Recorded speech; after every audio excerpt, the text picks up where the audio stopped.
अच्छे स्वास्थ्य के लिए याद रखना, थोड़ा मीठी चीजों को भी कम कीजिए। बिल्कुल बंद न करिए, थोड़ा कम कर दीजिए। 10% खाइए, 90% बंद करिए। अच्छे स्वास्थ्य के लिए थोड़ा सा कम भोजन कीजिए, अधिक न खाइए। अच्छे स्वास्थ्य के लिए गहरी नींद भी सोइए। अच्छे स्वास्थ्य के लिए पानी पर्याप्त पीजिए। अच्छे स्वास्थ्य के लिए टेंशन भी मत कीजिए, थोड़ा खुश रहिए। टेंशन करने से सुंदर रूप नष्ट हो जाता है। संतापाद भ्रसते रूपम। ये लोगों के चेहरे जो भूत चुड़ैल जैसे दिखते हैं, ऐसे नहीं दिखते। बहुत टेंशन किया है, टेंशन करते करते 40 साल हो गए, तब चेहरा बिगड़ा है। एकदम आदमी बैठता है तो भूत जैसा लगता है, लेडीज बैठती है तो लगता है अरे चुड़ैल आ गई है। तो ऐसा चेहरे को क्यों बिगाड़ा है? ये सब झंझट में आफा काफा लाफा जाफा और ये सब हैया भैया दैया रुपैया, ये सब झंझट में अपनी जिंदगी क्यों बर्बाद कर रहे हो? थोड़ा प्रेम से सोया भी करो और प्रेम से चबा चबा कर खाया भी करो। और सारी दुनिया को अपनी मुट्ठी में बंद करने की कोशिश मत करो। दुनिया के एक छोटे से सदस्य तुम भी बनो। बाकी इस दुनिया, ये मत सोचो दुनिया तुमसे चल रही है। नहीं नहीं, शायद दुनिया से तुम चल रहे हो, ये दुनिया तुम नहीं चला रहे हो। कितने नेता मर गए, कितने डॉक्टर मर गए, कितने विधायक मर गए, कितने प्रधानमंत्री मर गए, फटाफट सब दुनिया चल रही, देश चल रहा है। तुम पीछे मुड़कर तो देखो कितने लोग इंतजार कर रहे हैं तुम्हारे पद पर बैठने के लिए। तुम्हारी पार्टी के सभी सदस्य यही प्रार्थना भगवान से करते हैं, ये मुख्यमंत्री कब मरेगा जो हम मुख्यमंत्री बने। तुम्हारे बेटे भी यही भगवान से प्रार्थना करते हैं, ये बाप न चाबी देता है, न ताला खोलता है, न बात मानता है, ये कब मरेगा जिस दिन हम घर के मालिक बनेंगे। फिर भी तुम सोचते हो सारा परिवार मैं चला रहा हूँ, तुम नहीं चला रहे हो। सब ऐसे ही चलता रहता है। जिसको जीना होगा वो अपना चलाता रहेगा। ज़्यादा अनावश्यक लोड भी मत लो। थोड़ा देखो तो दूसरों को अवसर भी दो, दूसरों की भी जिम्मेदारी है। और जो जिम्मेदारी नहीं लेगा वो कंगाल हो जाएगा, और जो जिम्मेदारी लेगा बहुत शीघ्र वो माला माल हो जाएगा।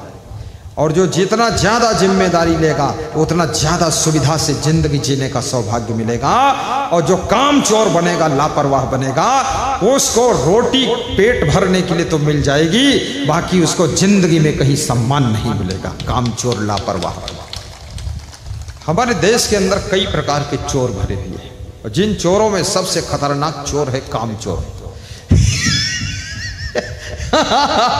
ऐसे काम चोर भरा हुआ है, बस बैठे रहते, खीसे काटते रहते, कोई जिम्मेदारी नहीं, कोई काम नहीं।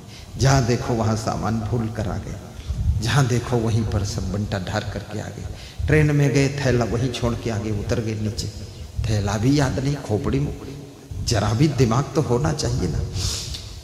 जनरल मर्चेंट की दुकान में हजार हजार आइटम है, वो सब याद रहते दुकानदार को, तुमको अपना एक थैला नहीं याद। कितने मूर्ख हो, ये लापरवाही का परिणाम है, फिक्र नहीं करते। अन्यथा तुमको तो दूसरे का थैला भी याद रहेगा, उठाकर लेकर चले जाओगे। चोर कितना याद रखता है? चोर सबका सामान याद रखता है, किसका कहाँ है, और जिसका दांव पाता है उसका चुरा लेता है। चोर कितनी स्मरण शक्ति चोट्टा की है, और ये कितना धूर्त है, ये अपना सामान भी खोकर रो जाता है। कहीं ये खो गया, कहीं वो खो गया, रोज नुकसान करता है, माँ बाप को परेशान करता है। खोना भी नहीं चाहिए। अपने सामान की फिक्र रखो, संभाल कर रखो, सुई को संभाल कर रखो। काठमांडू के एक भक्त ने हमको नाखून कटर दिया था। वो नाखून कटर हमारे पास में 32 साल से है, 32 साल हो गए उसको, घिसने नहीं दिया। कपड़े में लपेट के फिर प्लास्टिक के डिब्बे में रख करके तब संभाल के रखता हूं। नहीं, हर महीने में नाखून कटर खरीदते रहो। नाखून कटर नहीं लेना है, हमको सब भक्तों के लिए अयोध्या में आश्रम बनाना है, एक एक बूंद इकट्ठी करके आश्रम खड़ा करना है। नाखून कटर रोज खरीदते, रोज रस्सी चिमटी खरीद रहे हैं, चिमटी कपड़ा दबाने के लिए चिमटी, अरे एक चिमटी और ले लो, अपनी नाक दबा लो भाई। हाँ चिमटी, थोड़ा दिमाग को भी दबाओ, कहीं फंसा है। जहाँ देखो वहाँ चिमटी भूल के आ गए, रस्सी भूल के आ गए, जहाँ देखो जूता भूल के आ गए। जूता भूले वजूरगंज में और ढूंढ रहे वहां फतेहपुर में। एक आदमी साइकिल छोड़ के गया सत्संग में और ढूंढ रहा था अपने घर में, तो उसकी पत्नी ने कहा मूर्ख, साइकिल सत्संग में गए थे। बोले अब याद आ गया, हाँ वहीं पड़ी है। रात भर पड़ी रही, सवेरे ले गया। ऐसे भुलऊ राम। सबको इतना माइंड मिला है, अपनी जिंदगी का सामान संभालने के लिए माइंड का प्रयोग करने की आवश्यकता है। लापरवाही करने वालों का माइंड सोता रहता है और जिम्मेदारी लेने वालों का माइंड जाग जाता है और बड़ी से बड़ी जिम्मेदारियों को संभालता है। इसलिए जिम्मेदारी भी लीजिए और परेशान भी मत होइए। हंसते हंसते काम करना सीखो, मुस्कुराते मुस्कुराते मैनेजमेंट करना सीखो। और हंसी खुशी तब रह सकती है जब आचरण आपका सही होगा। हंसी खुशी तब रह सकती है। अभी कल मैंने कहानी सुनाया था कि मेरठ की एक लड़की है जिसका नाम मुस्कान है। मुस्कान की सारी मुस्कान उड़ी चली गई क्योंकि आचरण सही नहीं। छिनरी लड़की है, बेविचारड़ी, कोई मुसलमान लड़के से फंस गई, दोनों मिल करके अपने पति को मार डाला, 15 टुकड़ा किया। सब पति डर गए। मजाक करने वाले लोग फेसबुक में सब नीले रंग की ड्रम उठा उठा कर फेंक रहे कि ड्रम फेंको नहीं, इसी हमको भर देगी मेरी पत्नी मार के। लोग कैसा मजाक कर रहे हैं। अब मुस्कान नाम था, सारी मुस्कान लुट गई। नाम मुस्कान धरती है, अब गुंडागर्दी का काम करती है, अब जेल में बंद है, अब उसी बैठी है। क्या दुर्दशा हो रही है। याद रखना, गलत करने वालों के लिए संसार में सुख नहीं है और अच्छा करने वालों के लिए पूरी दुनिया में कोई दुख नहीं है, कोई दुख नहीं है। बोल परम पूज्य गुरुदेव की जय। जीवन में जो दुख आता है ये तुम्हारी किसी गलती का परिणाम है, और जीवन में जितना सुख आता है ये तुम्हारे अच्छे कर्मों का परिणाम है। अच्छा स्वभाव हो, अच्छे कर्म हो, अच्छा चरित्र हो, अच्छे विचार हो, अच्छा शुद्ध साफ खान पान हो और सद्गुण हो, सदाचार हो। आप देख लो जिंदगी में दुख है ही नहीं। थोड़ा संतोष भी करो। जिसके पास संतोष नहीं वो कभी सुखी नहीं हो सकता। गोधन गज धन बाज धन और रतन धन खान, जब आवे संतोष धन सब धन धूरी समान। क्यों लिखा संतों ने? संतोषामृत तृप्ता नाम तत्सुखम शांत चेत साम नच तद्धन लुब्धा नाम इतस्य एतस्य धावताम उपार्जिता नाम वित्ता नाम त्याग एव ही रक्षणम तडागोदर संस्था नाम परिवाह युवाम वसाम शांतुल्यम तपोनास्ति न संतोषात् परम सुखम न तृष्णाया परो व्याधि नच धर्मो दया समा यदृच्छा लाभ संतुष्टो द्वंद्वातीतो विमत्सरा समा सिद्धाव सिद्धो चक्रतापि न निबद्धते संतुष्टा सततम योगी यथात्मा दृढ़ निश्चया मयि अर्पित मनोबुद्धि यो मद्भक्ता ममिष्या। कितना संसार में संतोष की जरूरत है। कभी कम साड़ी हो तो भी संतोष कर लो। चप्पल कोई उठा ले गया, संतोष करो। नंगे पांव चल लोगे 6 महीने तक बुखार नहीं आएगा। एक दिन नंगे पांव चलो दिन भर, 6 महीने बुखार नहीं आएगा। इस बॉडी को अर्थिंग मिलेगी जमीन से। शायद वो चप्पल इसलिए चोरी करके ले गया तुम्हारा कि तुमको नंगे पांव चलने का सौभाग्य प्राप्त हो और 6 महीने तक बुखार से तुम मुक्त रहो, इसलिए चप्पल ले गया। दूसरे का चप्पल भी मत पहनो। तुम्हारा ले गया कोई तो नंगे पांव चलो। तुम दूसरे पहन लोगे, दूसरा तीसरे पहन लेगा तो सैकड़ों लोगों के चप्पल चेंज हो जाएंगे। ये चप्पल चेंज का प्रोग्राम चल रहा क्या? और अपने पास चप्पल हो तो भी दूसरे का कभी मत पहनो। दूसरा आदमी अपना चप्पल धोकर साफ करके रखा है और उसको तुम पहन करके दूसरी जगह छोड़ दी, तो अपना चप्पल यहाँ ढूंढ रहा, तुमने छोड़ दिया वहां जाकर। अब वो असमंजस में पड़ गया मेरा चप्पल का, और चप्पल के बिना बिस्तर पर कैसे बैठे, माटी लग गई पैर में। लेकिन अगर कोई कदाचित चप्पल पहन भी लिया है, थोड़ा तुम भी संतोष करो, ज्यादा हल्ला मत मचाओ। ये दुनिया को कितना सुधारो, कितना दंड दो और कितनी सजा दो, कितना इनाम दो, लेकिन दुनिया में धूर्त लोग हमेशा रहते हैं और वो छोटी छोटी गलतियां करते रहते हैं। उन गलतियों को सहने के लिए कलेजा रखिए, गम खाने का कलेजा रखिए, तभी खुशी से जिंदगी जी सकते हो। इन छोटी छोटी गलतियों में अगर उलझोगे तो जीवन में कभी शांति नहीं पाओगे। गुजरात में सास बहू दोनों किचन में काम कर रही थी। कांच का प्याला गिरा, फूट गया, जोर से आवाज हुई। पिता पुत्र बैठे हुए आपस में बात कर रहे थे, अखबार पढ़ रहे थे ड्राइंग रूम में। बाप ने बेटे से कहा, अंदर किचन में कौन सा बर्तन फूटा है देखो जाकर। उसने कहा, देखने की जरूरत नहीं, अंदर वाले जाने, बाहर वाले कोई गड़बड़ नहीं। अरे बोले, खरीदना तो मुझको पड़ेगा। बोले, पापा इतनी टेंशन मत लिया करो। अरे देख तो किसने फोड़ा है। मैं यहीं से बता देता हूं, वहां जाने की जरूरत नहीं, मेरी मम्मी ने फोड़ा है। तेरी मम्मी अर्थात मेरी पत्नी, और तेरी पत्नी नहीं फोड़ सकती। बोले, मेरी पत्नी वो नहीं फोड़ती। बोले, कैसे नहीं फोड़ती? बोले, मैं तब से जानता हूं जब से मेरी मम्मी ने एक बार पापा तुम्हारी खोपड़ी भी फोड़ा था, तब से पता है मम्मी में फोड़ने की कला है। तो पापा ने कहा कि मैं अभी जाकर देख लेता हूं किसने फोड़ा। पिता जोश में आ गया, अंदर घुसा और बोला, बर्तन किसने फोड़ा? तो मम्मी अंदर से निकल कर आई कि मेरे से फूटा, क्या करोगे? तो पापा ने कहा, फिर कोई बात नहीं, ठीक है।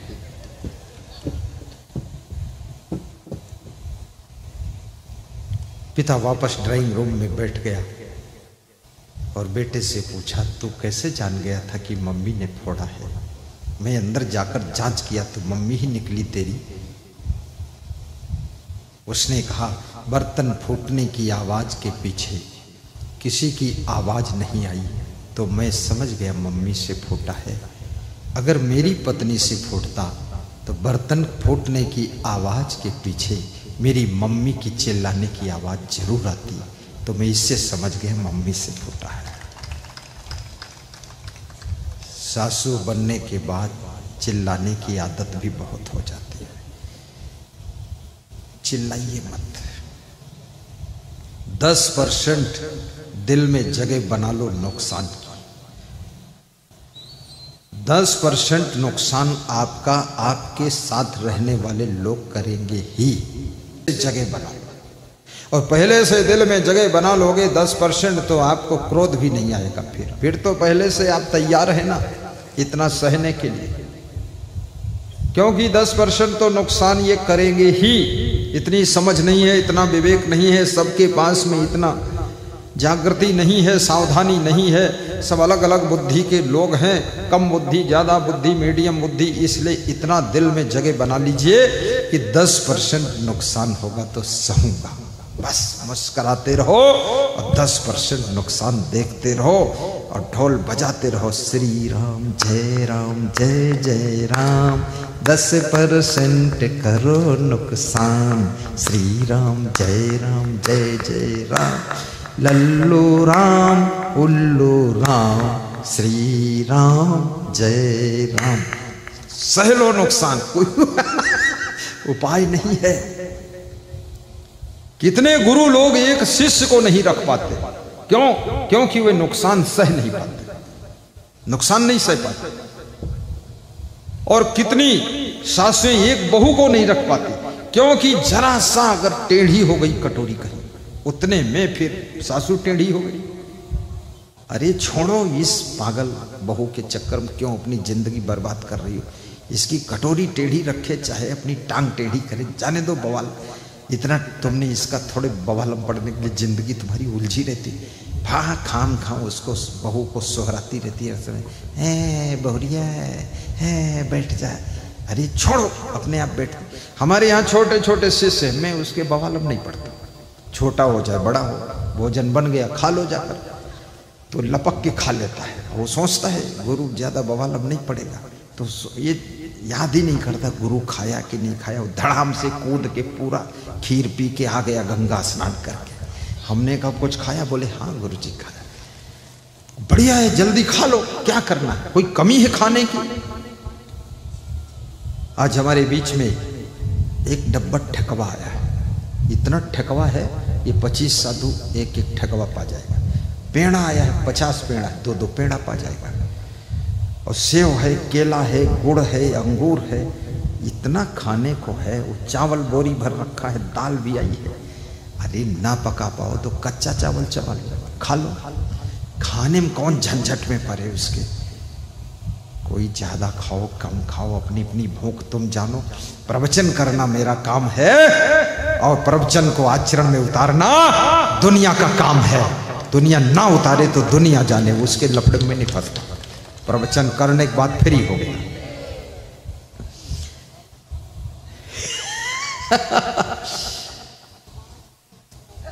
तुम्हें देख कर के एक ख्याल आ रहा है। मुस्कुराओ और गाओ। तुम्हें देख कर के ख्याल आ रहा है। ख्याल आ रहा। क्या ख्याल आ रहा है? अभी बताएंगे जो ख्याल आ रहा है। से फरिश्ता कोई हंस रहा है। तुम्हें देख ख्याल आ रहा है। के ये ख्याल आ रहा है कि जैसे फरिश्ता नजर आ रहा है। कोई मेरी आँखों को देखे तो समझे कि तुम मेरे क्या हो, कि तुम मेरे क्या हो। तुम ही राम मेरे कन्हैया, तुम ही हो जीवन की नैया के खेवैया, तुम ही हो। जिधर देखता हूँ नजर तुम ही आते, सभी भक्त साधक तेरे गीत गाते। जिधर देखता हूँ नजर तुम ही आते, सभी भक्त साधक तेरे गीत गाते। गीतों की माला के रचैया तुम ही हो, जीवन की नैया के खेवैया तुम ही हो। तुम ही मेरे मंदिर, तुम ही मेरी पूजा, तुम ही देवता हो, तुम ही देवता हो। बोलिए परम पूज्य सदगुरु भगवान की जय। सदगुरु कबीर साहिब की जय।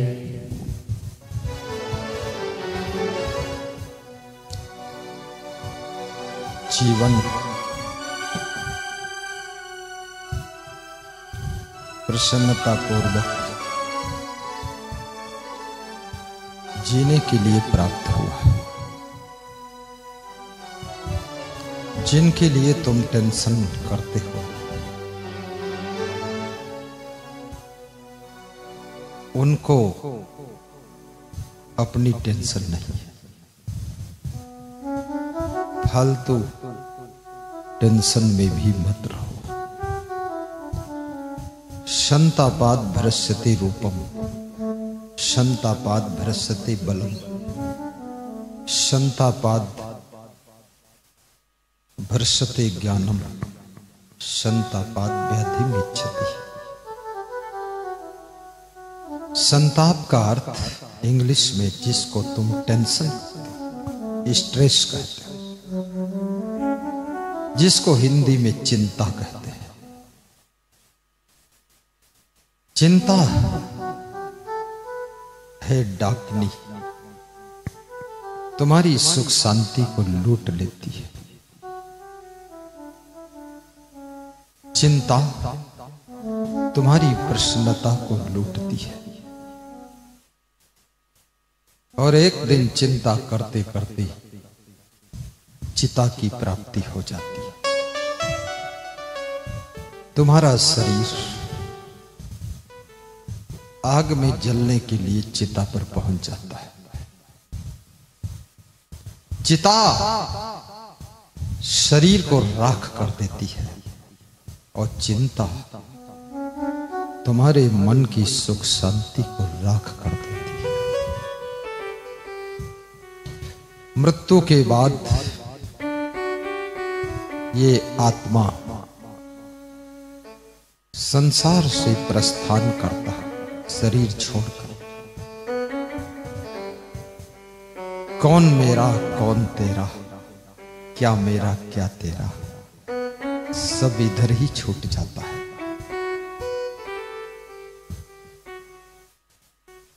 परिवार के सदस्य भी तुम्हारी आत्मा के साथ में नहीं जाते। घर की समस्याएं भी तुम्हारे साथ नहीं जाती। जिंदगी की उलझने भी वहीं सब छूट गई। सारा साम्राज्य, धन दौलत, मकान, गाड़ी सब छूट गया। छूटेगी संपत्ति यहां की यहीं पर, तेरे कमर में न थैला रहेगा। अरे मन, ये 2 दिन का मेला रहेगा। न कायम जगत का झमेला रहेगा। विचार करना, बेईमानी करने वाले लोग जिन्होंने तुम्हारे साथ बेईमानी किया है,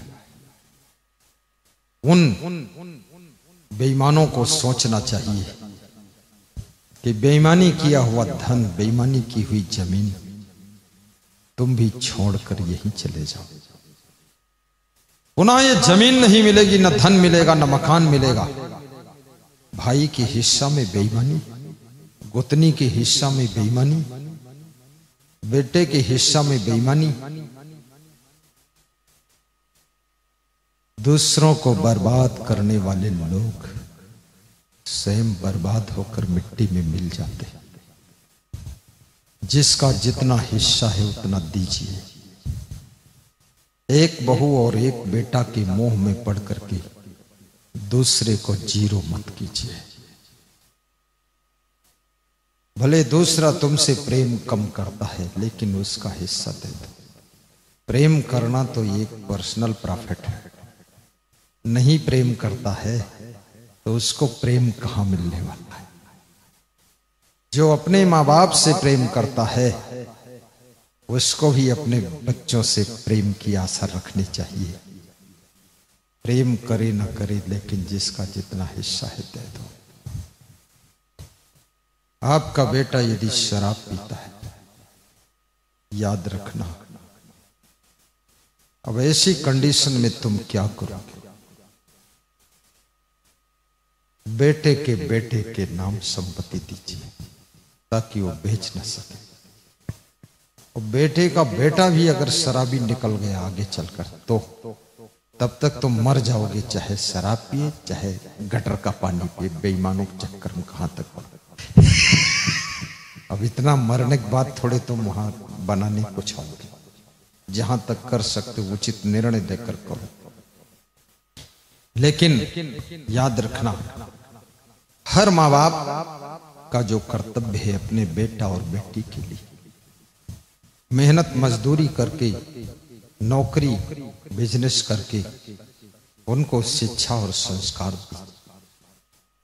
वो नहीं ले गए शिक्षा तो वो जाने, संस्कार नहीं ग्रहण करेंगे तो उनका संसार बिगड़ेगा।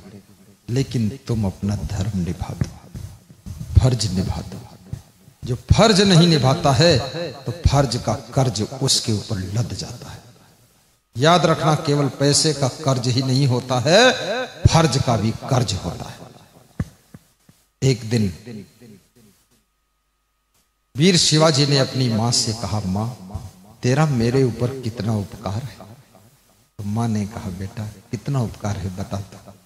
तो उन्होंने कहा, मैं अपने शरीर का चमड़ा निकालूं और चमड़े के जूते बनाऊं और तेरे पांव में पहनाऊं तो शायद मैं तेरे उपकार के ऋण से छूट सकता हूं। मां ने कहा, भोले भाले शिवाजी, एक बात तो ये सुन, ये शरीर और तेरे शरीर का चमड़ा ये मेरे ही शरीर से बना है। इसको चमड़े को उतार कर जूते पहनाने से तू फर्ज के कर्ज से मुक्त नहीं हो सकता है। बोले फिर क्या करूं मां? तो मां ने कहा, एक तो मैं मां हूं, दूसरा ये भारत माता है, तीसरी गौ माता है, चौथी धरती माता है। तो ये सब माता के लिए कुछ करो, तभी तुम्हारी जननी माता खुश होगी। तो ये भारत माता की रक्षा के लिए, गौ माता की रक्षा के लिए वीर शिवाजी ने सबसे बड़ा आंदोलन चलाया, बहुत बड़ा काम किया, जिसके लिए कई युद्ध भी लड़ना पड़ा उनको। याद रखना, मां का कर्ज मिटाने के लिए, बाप का कर्ज मिटाने के लिए आपको बहुत बड़ा कुछ करना होगा। केवल ऐसे कर्ज नहीं मिटता है। ये जन्म देकर जो पाला पोसा है, माता पिता को यश भी प्रदान करिए, नाम प्रदान करिए। एक बार ट्रेन में हमारे पिताजी आश्रम आ रहे थे, तो ट्रेन में बैठे हुए लोग हमारी चर्चा कर रहे थे कि उनके यहाँ जा रहे हैं, उनके दर्शन कर। तो पिताजी की आंखों में आंसू आ गए। ट्रेन में बैठे लोगों ने पूछा, आप रोए क्यों दादा? तो उन्होंने कहा, जिनकी तुम चर्चा कर रहे हो, जिनके दर्शन के लिए जा रहे हो, मैं उनका पिताजी हूं। मैं ये सोचता हूं मेरा बेटा कितना महान निकला है, और मैं भी उन्हीं के यहाँ जा रहा हूं दर्शन के लिए। वो भी आए, सबके साथ दर्शन किया। लोग उनको ढूंढकर उनके पैर छूने जाते थे तो उनको आंसू आ जाते थे। पैर इसलिए छूते थे कि इनका बेटा इतना महान संत, जिन्होंने ऐसे संत को जन्म दिया, उनके पांव छूकर प्रणाम कर लेता हूं, धन्यवाद दे देता हूं। मेरी मां को ढूंढकर लोग पांव छूते, तो कई स्त्रियां उनके पांव छू रही थी। मैं निकला आश्रम में, आश्रम बड़ा है, लंबा। तो मैंने कहा, माता जी आपके भी चरणों की पूजा हो रही।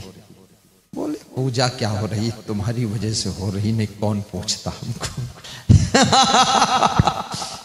बेटा ऐसे बनो कि आपके कर्मों से, आपके चरित्र से, आपके त्याग तप से आपके माता पिता का भी सम्मान बढ़े, तो समझ लो कर्ज के फर्ज से सब छुट्टी हो जाएगी। आप ऐसे कर्म किया है जो माँ बाप को मुंह दिखाने लायक नहीं रखा है। बेटियों के ऊपर भी माँ बाप का कर्ज है, बहुत बड़ा कर्ज। इसलिए ढंग से बेटियां भी रहे। कौन? वह बेटी है जो माँ बाप के लिए हमारा क्या फर्ज है याद रखती है। ये चंचल बेटियां जहां 14 साल की हुई, इनको माँ बाप दिखते ही नहीं, इनको बस कोई छोरा दिखता है, छोरा और छिछोरा। और ये जहां 16 साल का हुआ लड़का माँ बाप से बहुत क्रोध करता है और लड़कियों की तरफ ऐसे झांक के देखता है, लगता है स्वर्ग का फाटक खुलने वाला गधा कहता। बहुत गधा है ये। और जो लड़की लड़कियों के चक्कर में फंसेगा, बेविचार में फंसेगा, वो माँ बाप को दुश्मन की तरह देखेगा। माँ बाप से प्रेम कभी नहीं कर सकता है। याद रखना, माँ बाप से वही प्रेम करता है जो अपने मन इंद्रियों को बस में रखने की ताकत रखता है, वही माँ बाप से प्रेम कर सकता है। छोड़िए व्यभिचार, अनाचार, दुराचार, भ्रष्टाचार और पकड़िए रास्ता सदाचार का। याद रखना,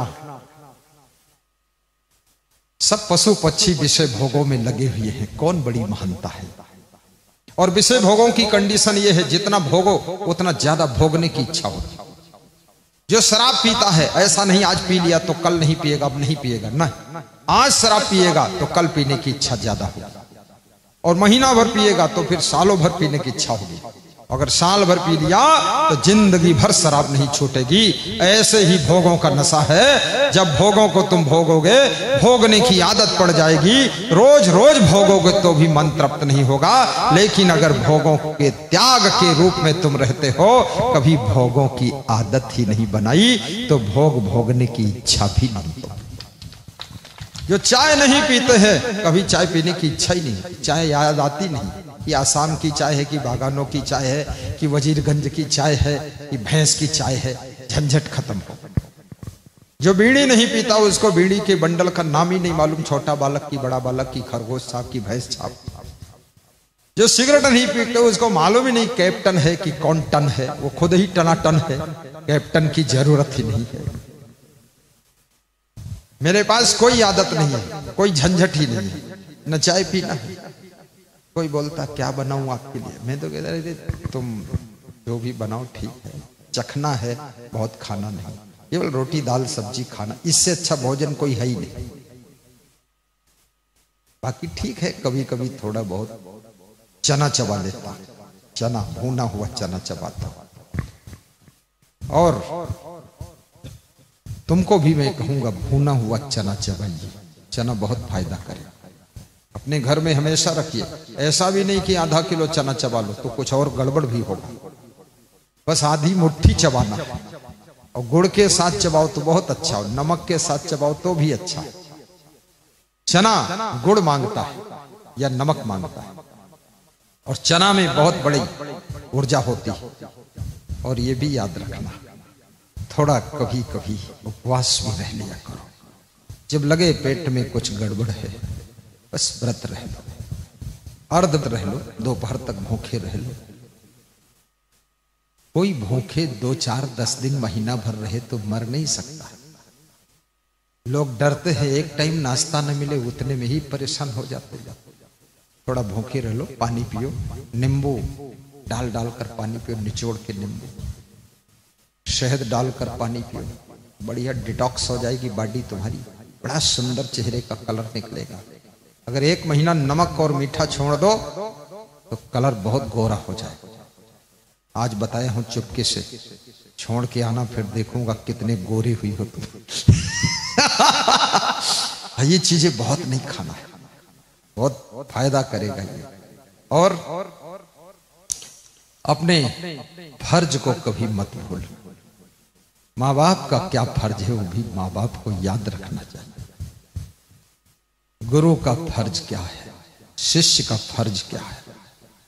अपने अपने कर्तव्य को याद रखने वाले लोग कांटों को भी फूल बना लेते हैं, दुख को भी सुख में बदल लेते हैं। जो कर्तव्य को भूल जाता है, याद रखना, उसकी सुख शांति सब खत्म हो जाती है।